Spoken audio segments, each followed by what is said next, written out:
Hello students, this class is for BEd second year और आज इस क्लास में मैं पढ़ाऊंगी आपको शैक्षिक निर्देशन एवं परामर्श।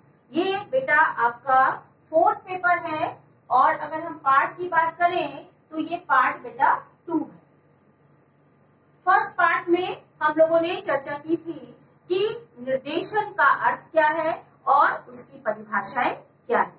तो अब हम जान चुके हैं कि निर्देशन क्या है।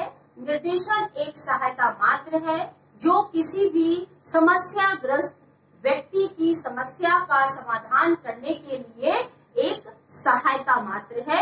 उसको सहायता दी जाती है ताकि वह अपनी समस्या का समाधान स्वयं कर सके और इस योग्य हो सके कि वह अपनी समस्या का समाधान स्वयं कर सके।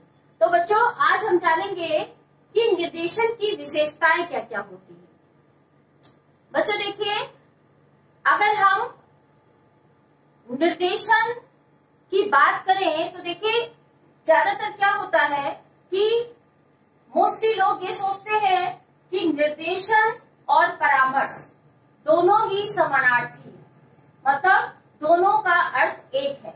लेकिन बच्चों, निर्देशन और परामर्श में बहुत अंतर है। निर्देशन की बात अगर हम करें तो निर्देशन एक समस्याग्रस्त व्यक्ति को इस योग्य बना देता है, इतना सक्षम बना देता है कि वह अपनी समस्या का समाधान स्वयं कर सकता है। तो इसका कार्य है कि व्यक्ति को योग्य एवं सक्षम बनाना। इसका उद्देश्य जो है वो आत्मनिर्देशन और स्वनिर्देशन है। ठीक है बच्चों, तो निर्देशन की हम बात करते हैं तो इसका उद्देश्य आत्मनिर्देशन और स्वनिर्देशन है। वह व्यक्ति को खुद इस काबिल बना देता है कि वह स्वयं आत्मनिर्देशित हो जाते हैं और खुद इस योग्य बन जाते हैं कि वह अपनी समस्याओं का समाधान स्वयं कर सके। अब परामर्श क्या है?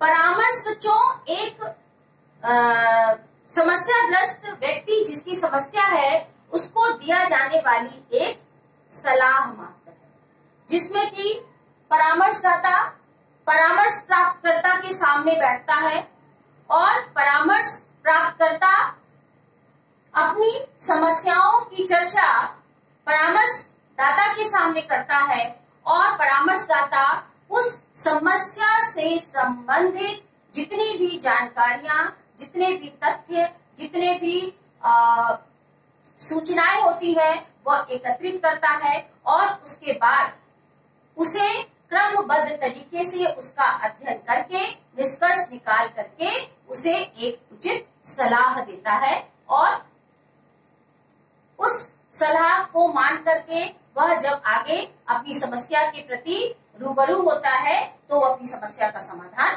कर सकता है। परामर्श में बच्चों, परामर्श और निर्देशन में अगर अंतर हम जाने तो निर्देशन जो है वह एक जरूरी नहीं है कि किसी प्रशिक्षित व्यक्ति के द्वारा दिया जाए। निर्देशन देखिए, निर्देशन जो है कोई भी दे सकता है। निर्देशन आपके माता पिता दे सकते हैं, निर्देशन आपके घर के बुजुर्ग दे सकते हैं, निर्देशन आपको समाज में रहने वाले, हो सकता है आपके कोई बहुत ज्यादा जानने वाले, बहुत आपको समझने वाले कोई व्यक्ति ऐसे हो सकता है आपके फ्रेंड हो, आपके पड़ोसी हो, आपके रिलेटिव हो, तो वो भी आपको निर्देशित कर सकते हैं, वो भी आपको निर्देशन दे सकते हैं। अगर हम बात करें विद्यालय की तो विद्यालय में शिक्षकों के द्वारा निर्देशन दिया जाता है। ठीक है ना। तो निर्देशन जरूरी नहीं है कि एक प्रशिक्षित व्यक्ति के द्वारा दिया जाए, लेकिन अगर हम शिक्षण और परामर्श की बात करते हैं तो शिक्षण में भी एक प्रशिक्षित व्यक्ति का होना अनिवार्य है और परामर्शदाता भी एक प्रशिक्षित व्यक्ति होता है जो कि एक विशेष योग्यता प्राप्त किए होता है उस क्षेत्र में और वह उचित सलाह देता है। निर्देशन जरूरी नहीं है कि व्यक्तिगत तौर पे दिया जाए या सामूहिक तौर पे दिया जाए। निर्देशन व्यक्तिगत तौर पर भी दिया जाता है और सामूहिक तौर पर भी निर्देशन दिया जा सकता है। लेकिन परामर्श की बात आती है तो परामर्श केवल व्यक्तिगत तौर पर दिया जाता है। वहां पर केवल एक परामर्शदाता और एक परामर्श प्राप्तकर्ता होते हैं। दोनों आमने सामने बैठ करके अपनी समस्या की चर्चा करते हैं और उसका समाधान निकालते हैं। तो निर्देशन में सामूहिक तौर पर निर्देशन प्रक्रिया चलती है और यह व्यक्तिगत तौर पर निर्देशन प्रक्रिया चलती है। ठीक है बच्चों, तो परामर्श और निर्देशन में बहुत अंतर है, दोनों में बहुत ही ज्यादा अंतर है। लेकिन अगर हम देखें तो दोनों का काम ही है कि व्यक्ति की समस्याओं को समाधान करने में सहायता प्रदान करना। अब हम बात करेंगे आज कि निर्देशन की विशेषताओं की। ठीक है बच्चों, निर्देशन की विशेषताओं की बात करते हैं हम। तो निर्देशन की विशेषताएं, आज का प्रकरण हमारा है निर्देशन की विशेषताएं। तो बच्चों, निर्देशन की विशेषताओं में सबसे पहला है निर्देशन सतत चलने वाली प्रक्रिया है। मैंने जब परिभाषा की बात की थी आपसे और जब हमने आपको बताया था कि निर्देशन का क्या अर्थ है, उस समय मैंने आपको बताया था कि निर्देशन जो है सतत मतलब होता है बच्चों कंटिन्यूअस, कंटिन्यूटी मतलब हमेशा चलने वाली, बराबर चलने वाली। तो निर्देशन एक सतत चलने वाली प्रक्रिया है, मतलब यह जन्म से लेकर के मृत्यु तक निर्देशन प्रक्रिया चलती रहती है। ठीक है ना बच्चों, तो अगर एक कहा जाए कि एक पर्टिकुलर एज में ही निर्देशन का कार्य होता है या निर्देशन प्रक्रिया चलती है, ऐसा नहीं है। बच्चा जब जन्म लेता है, जन्म के बाद जब वो थोड़ा सा समाज में आने लगता है, माता पिता को पहचानने लगता है, उसी समय से उसकी निर्देशन कार्यक्रम चलने लगता है और उसको जगह जगह पर निर्देशित किया जाता है। अपने परिवार में ये नहीं करना, वो नहीं करना, ऐसे नहीं बैठना, वैसे नहीं बैठना, ये नहीं खाना, वो नहीं खाना, ऐसे खाया जाता है, चम्मच से खाया जाता है, मतलब विभिन्न प्रकार के निर्देशन बच्चों को देने लगते हैं और वो प्राप्त करने लगते हैं। उसके बाद धीरे से वो जब थोड़े और बड़े हुए तो समाज के करीब आए, समाज से रूबरू हुए। जब समाज के करीब आते हैं तो समाज में विभिन्न तरह के लोग हैं जो उसे निर्देशन देते हैं।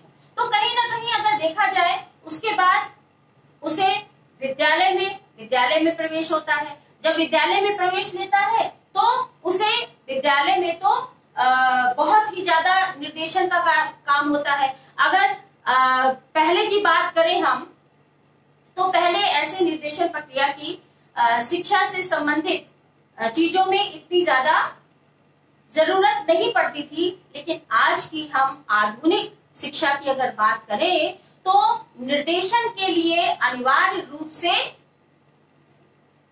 एक व्यक्ति को डिप्यूट किया जाता है और एक निर्देशन प्रक्रिया के तहत जो भी लोग शामिल होते हैं, चाहे वो टीचर के रूप में हो, चाहे वो कर्मचारी के रूप में हो, चाहे वो वार्डन के रूप में हो, ठीक है ना, चाहे वो प्रधानाध्यापक के रूप में हो, तो चाहे 4th क्लास कर्मचारी हो, सबका एक संगठन होता है बच्चों।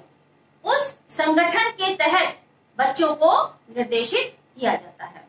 तो विद्यालय में जाकर के तो बहुत सारी समस्या ऐसे बालकों के सामने आती है जिसमें कि निर्देशन की बहुत ज्यादा जरूरत पड़ती है। हमें विषय चयन कौन सा करना चाहिए, हमें विद्यालय में किस तरह से समायोजित होना चाहिए। बहुत से बच्चे समायोजन बहुत जल्दी कर लेते हैं, किसी भी परिस्थिति में, किसी भी एटमॉस्फेयर में वो अपने आप को समायोजित कर लेते हैं। लेकिन बहुत से बच्चे ऐसे होते हैं कि जल्दी वो किसी भी एटमॉस्फेयर में एडजस्ट नहीं कर पाते हैं। अगर प्राइमरी लेवल की बात करें तो प्राथमिक स्तर पर तो बच्चे इसी तरह से एडजस्ट कर लेते हैं, लेकिन जब प्राथमिक स्तर से आगे बढ़कर जब वो माध्यमिक स्तर पर आते हैं तो उन्हें नाना प्रकार की समस्याओं का समस्याओं का सामना करना पड़ता है और उससे वो बहुत प्रकार की समस्याएं पैदा होती है बच्चों के सामने।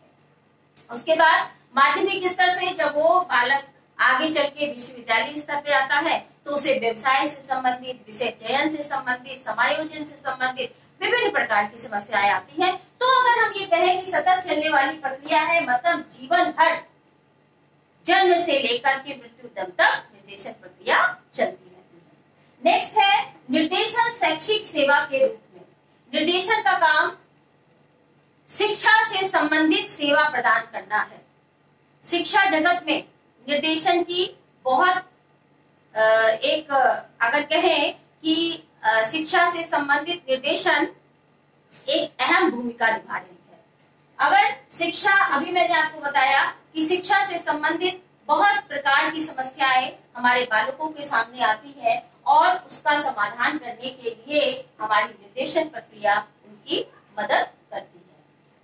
फिर नेक्स्ट है हमारा निर्देशन एक सहायता है। मैं बार बार आपको बता रही हूँ कि निर्देशन कोई समस्या समाधान करने की कुंजी नहीं है, ना ही उसके द्वारा किसी की व्यक्ति की समस्या का समाधान हो सकता है। सिर्फ और सिर्फ निर्देशन के द्वारा व्यक्ति को इस योग्य बना दिया जाता है, इस काबिल बना दिया जाता है कि वह अपनी समस्याओं का समाधान स्वयं कर सके। नेक्स्ट है बच्चों निर्देशन सेवा से संबंधित क्रिया के रूप में। निर्देशन जीवन से संबंधित क्रिया के रूप में, जीवन से संबंधित विभिन्न प्रकार की समस्याएं, चाहे वो शिक्षा जगत से हो, चाहे वो व्यवसायिक क्षेत्र से हो और चाहे व्यक्तिगत जीवन में समस्या हो, नाना प्रकार की समस्याओं का समाधान, व्यक्ति के समस्या का समाधान हमारे निर्देशन के द्वारा व्यक्तियों को उसके समाधान के लिए सहायता निर्देशन प्रक्रिया के द्वारा दी जाती है।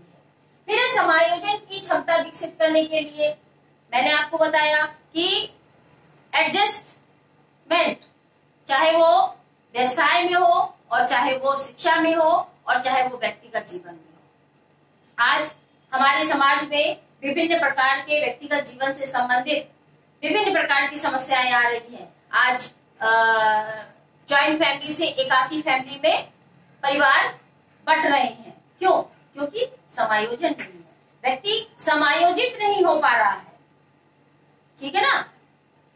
शादी विवाह में आज क्या है, हर दूसरे तीसरे घर में एक तलाकशुदा व्यक्ति या तलाकशुदा महिला पाई जा रही है। क्यों? समायोजन नहीं कर पा रहे हैं।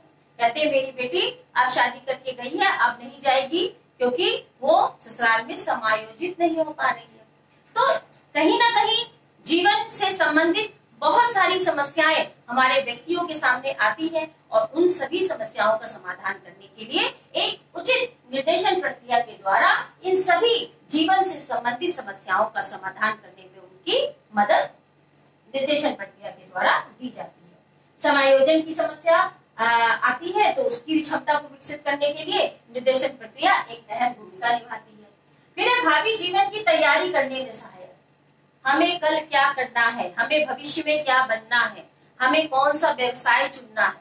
अब व्यवसाय में तो बच्चों बहुत से बच्चे ऐसे होते हैं जो अपने पैतृक व्यवसाय को अपना लेते हैं कि भाई मेरे पापा टेलर थे तो हमने भी टेलरिंग सीख ली, हमने भी उसी को शॉप को आगे बढ़ा दिया। अगर हमारे कपड़े का काम है तो हमने भी करना शुरू कर दिया क्योंकि मेरे पेरेंट्स कपड़ा का काम कर रहे थे। लेकिन बहुत से बच्चे ऐसे हैं जो अपने व्यवसाय में समायोजित नहीं हो पाते। वो कहते हैं जो मेरा पैतृक व्यवसाय है वो हम नहीं करेंगे। आज हमारे यहाँ देखिए बहुत से किसान ऐसे हैं जो कि गांव छोड़ छोड़ के शहर आकर के एक छोटी छोटी नौकरी कर रहे हैं, लेकिन खेती नहीं करेंगे क्योंकि मेरे बाबा और मेरे पापा ने खेती की तो हम इस व्यवसाय को नहीं चुन सकते हैं, हम शहर की जिंदगी जिएंगे। तो अब जब बेटा परिवर्तन आएगा जीवन में तो समस्याएं तो लेके ही आएगा, समस्याएं तो होंगी ही होंगी, और जब समस्याएं होंगी तो हमारी निर्देशन प्रक्रिया उन समस्याओं का समाधान करने के लिए व्यक्ति को सक्षम और योग्य बनाती है। फिर निर्देशन व्यक्तिगत सहायता के रूप में, व्यक्तिगत संबंधित, व्यक्तिगत अभी मैंने आपको बताया कि व्यक्तिगत तौर पर व्यक्तियों के सामने कितनी सारी समस्याएं आती हैं, उन सभी समस्याओं का समाधान करने के लिए हमारी निर्देशन प्रक्रिया एक अहम भूमिका निभाती है। फिर है निर्देशन सेवार्थी केंद्रित प्रक्रिया के रूप में। निर्देशन देखिए, निर्देशन सेवार्थी, जो बच्चे निर्देशन सेवा को अपना रहे हैं तो निर्देशन प्रक्रिया है जो सेवार्थी केंद्रित प्रक्रिया के रूप में है। मतलब ये मेन फोकस किस पर करती है? सेवार्थी। सेवार्थी कौन? जिसकी समस्या है, तो उस पर केंद्रित होती है। ठीक है ना बच्चों, सेवार्थी पर केंद्रित होती है निर्देशन प्रक्रिया। लेकिन अगर हम परामर्श की बात करें तो परामर्श में परामर्शदाता पर केंद्रित होती है, लेकिन निर्देशन में सेवार्थी केंद्रित प्रक्रिया होती है। ये पूरी तरह से जिस व्यक्ति को समस्या है, जिस बालक को समस्या है, उसकी समस्याओं का समाधान करने के लिए उस व्यक्ति को इस योग्य बना दिया जाता है कि वह अपनी समस्याओं का समाधान स्वयं करे। ठीक है ना, तो ये सेवार्थी केंद्रित प्रक्रिया है। निर्देशन की बात करें तो ये सेवार्थी केंद्रित है, मतलब इस पर सेवार्थी की ज्यादा सुनी जाती है। सेवार्थी इसमें एक्टिव रहते हैं और निर्देशक इसमें पैसिव रोल अदा करते हैं। ठीक है ना, ये सक्रिय रहते हैं और ये निष्क्रिय रहते हैं। तो बच्चों आज हमने जाना कि निर्देशन की क्या क्या विशेषताएं होती है, निर्देशन क्या होते हैं और निर्देशन की क्या क्या विशेषताएं होती है। अगली क्लास में नेक्स्ट टॉपिक के साथ मिलूंगी। ये बेटा आपका पार्ट 2 था। पार्ट 3 अब नेक्स्ट टॉपिक आपका पार्ट 3 होगा, तो तब तक आप इसको याद करिए। Thank you.